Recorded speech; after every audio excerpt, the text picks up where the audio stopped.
Hi, welcome to Video Games Revisited. Today, we're going to be playing Indy 500, which was a launch title for the Atari 2600 back in 1977.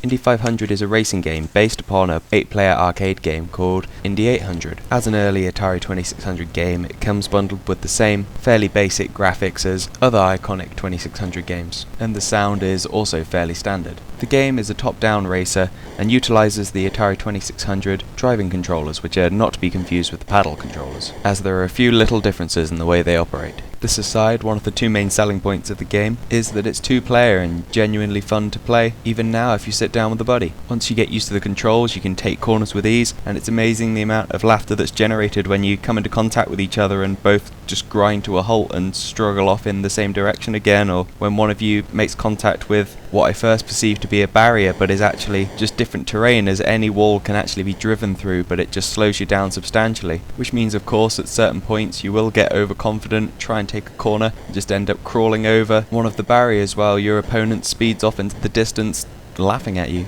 This title is also helped along by the variety of game modes you've been given, most of which can be played in two-player. However, if you're playing solo, single-player alternatives are also provided. Firstly, you have the standard race modes where points are gained simply by doing laps, and the racer to meet a certain target first is the winner. Secondly, you have what's referred to as crash and score, which gives you an open arena-like course and dots that are randomly generated at certain positions. In this mode, points are gained by the racer driving directly to these dots and collecting them. Once they've been collected, another random dot will appear and the fun continues. Thirdly, we have tag. In tag, one of the racers will gain points simply by avoiding the other player, and the longer they do this, the more points they'll accumulate. If however they come in contact with the other player, the tables are turned and it's the second player that will get the points until you catch up with them. Finally, we have ice race, which is very similar to the standard racing mode, as points are gained by the amount of laps you've done. But the physics have been changed in this, and the track has unsurprisingly been replaced with ice, which in my experience results in one of two different racing styles. Firstly, you'll approach a corner,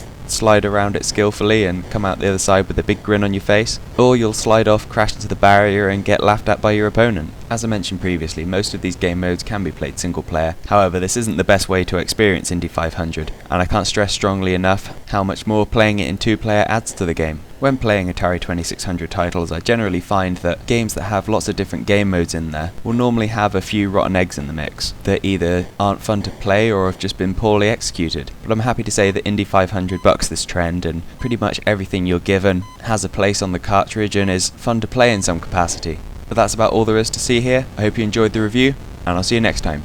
Take care.